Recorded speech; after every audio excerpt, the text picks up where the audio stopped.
नमस्कार, बहुत स्वागत है आप सभी का द दिल्ली डायलॉग्स पर। मैं हूं चंद्रशेखर एडवोकेट। मणिपुर वायलेंस, मणिपुर हिंसा, आप 2 दिन से देख रहे होंगे। प्रधानमंत्री जी भी चिंता जता रहे हैं, माननीय उच्चतम न्यायालय भी चिंता जता रहा है, सख्त कार्रवाई के आदेश दे रहे हैं। आखिर है क्या मणिपुर हिंसा? मणिपुर में बेसिकली 3 समुदाय के लोग रहते हैं, मैतेई, नागा और कुकी। मैतेई वहाँ का सबसे पुराना समुदाय है, मैतेई हिंदुओं का, जिनका इतिहास 2000 साल पुराना है। उनके राजाओं की पूरी वंशावली भी 2000 साल पुरानी है। उनके culture, customs, traditions, Manipur dance सब ओल्डेस्ट हैं, सब वो पुराने हैं। 2000 साल का उनका लिखित इतिहास है। क्या घटना हुई, कैसे क्या हुआ? मणिपुर में पहले मैतेई समुदाय के लोग रहते थे, बहुसंख्यक में 90% लोग मैतेई थे, जो अब करीब 50 या 53% आ गए हैं। बाकी समुदाय में कुकी और नागा रह गए हैं, ये 40% करीब रह गए। क्यों घटना हुई, क्या हुआ?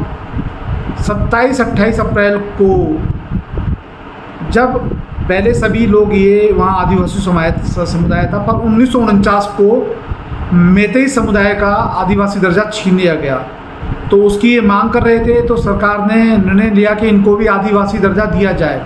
उसके बाद हिंसा 27-28 अप्रैल को हिंसा भड़क गई और सशस्त्र हिंसा हुई, मतलब वायलेंस विद वेपन्स और आधुनिक हथियारों के साथ लड़ाई लड़ी, मारकाट हुई।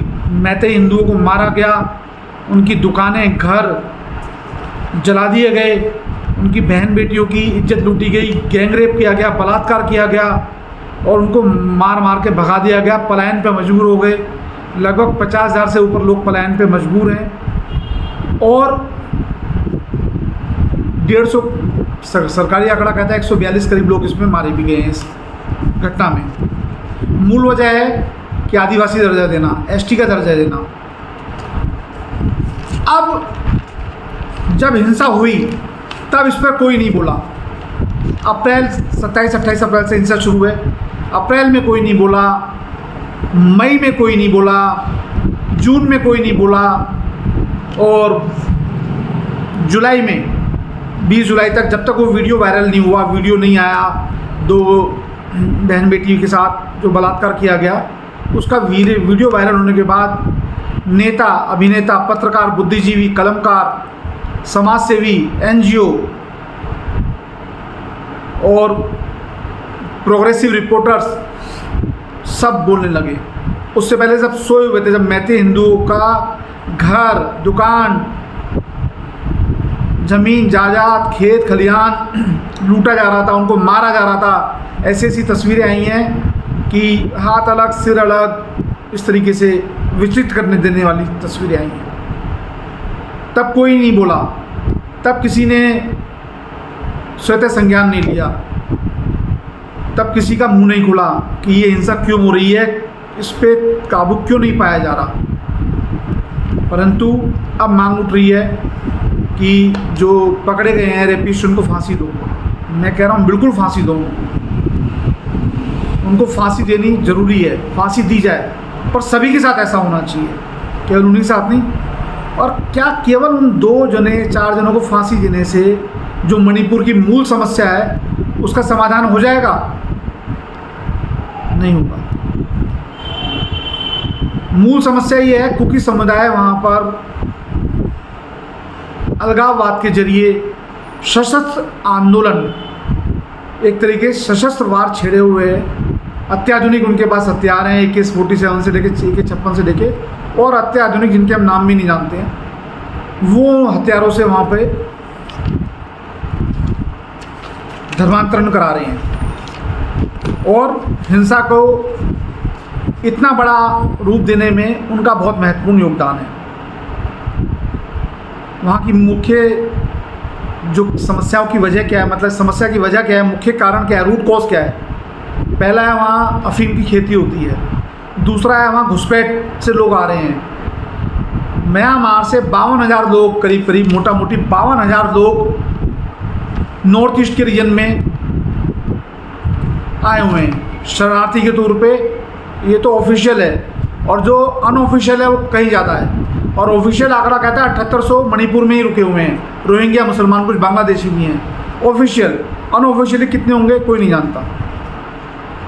और वहाँ पर क्या कर रहे हैं, उसमें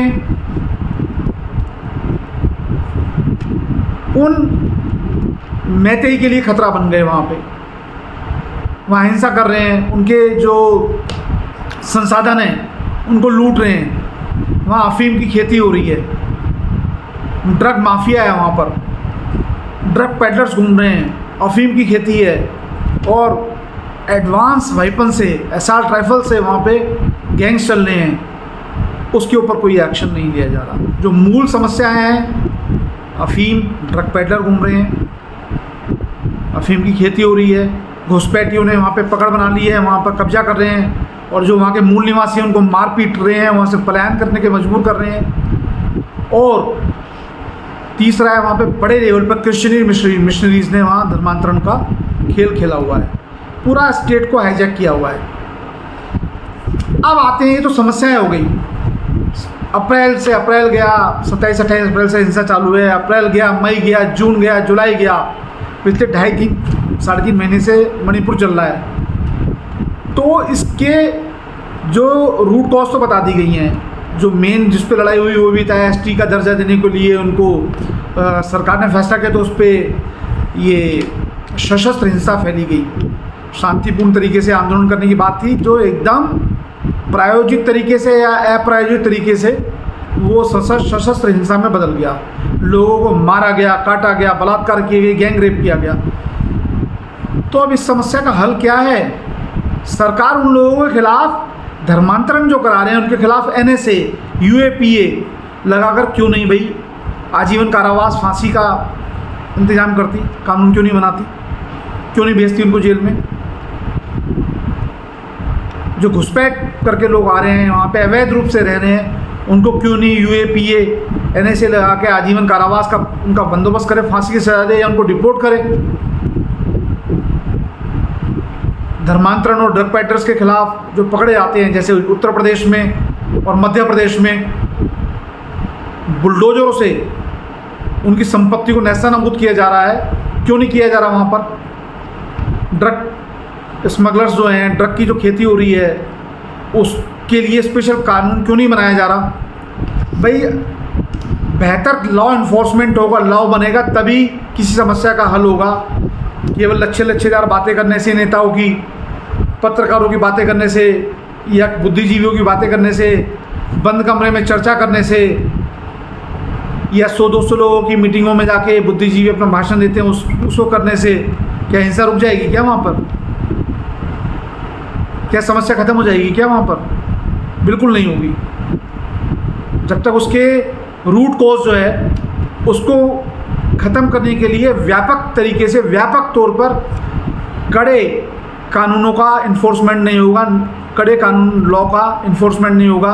क्यों नहीं IPC की धारा 121 जिसे वेजवार कहते हैं लगा के आजीवन कारावास दिया था?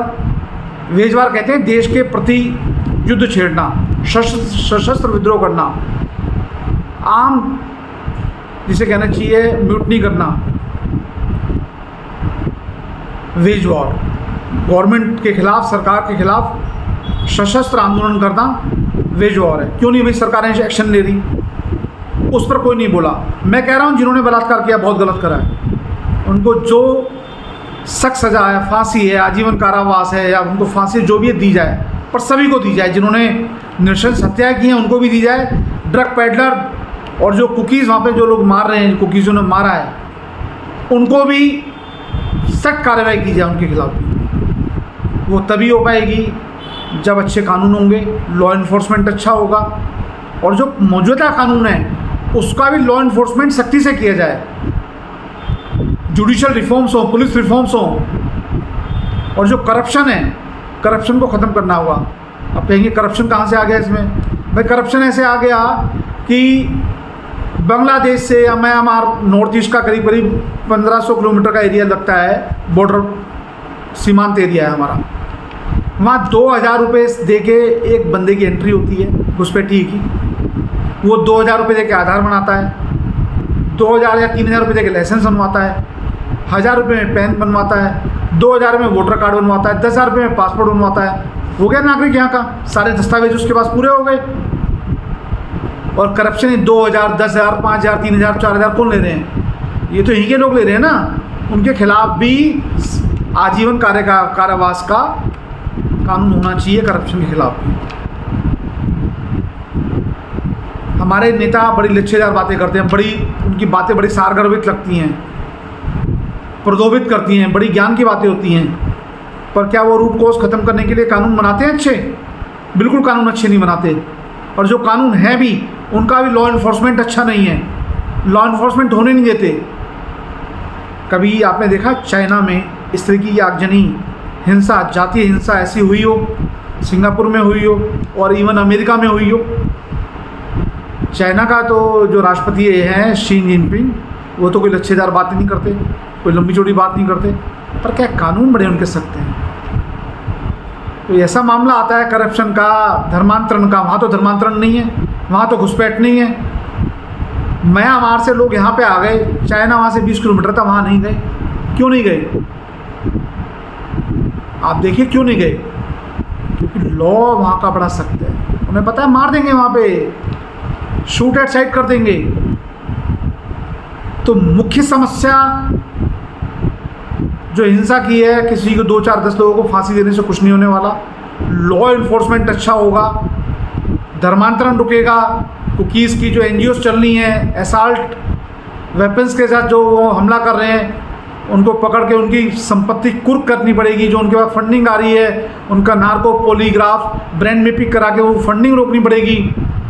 और अच्छे कानूनों से इस देश की रक्षा होगी, नॉर्थ ईस्ट हमारे साथ जुड़ा रहेगा। नहीं तो वो समय दूर नहीं है जब हम संघर्ष करते रहेंगे, जैसे कश्मीर में हो रहा है ऐसे वहाँ हो। जैसे अब कश्मीर की हालत धीरे धीरे सुधरी है, परंतु पूर्ण रूप से नहीं सुधरी। वो अब हिंसा नॉर्थ ईस्ट में भड़क रही है। मैंने आपको जो वीडियो में बताया क्या वहाँ की समस्याएं हैं और समस्या का रूट कॉज क्या है, क्यों हिंसा भड़की, ST का दर्जा होने पे हिंसा भड़की। इस वीडियो को ज़्यादा से ज़्यादा शेयर कीजिएगा, ग्रुप में शेयर कीजिएगा, अपने जानने वालों को शेयर कीजिएगा और वीडियो को लाइक कीजिएगा, कमेंट कीजिएगा। चैनल को सब्सक्राइब नहीं किया, सब्सक्राइब कीजिएगा, जिससे आपको आने वाली वीडियो जल्दी जल्दी मिलते रहें। तब तक के लिए नमस्कार, धन्यवाद।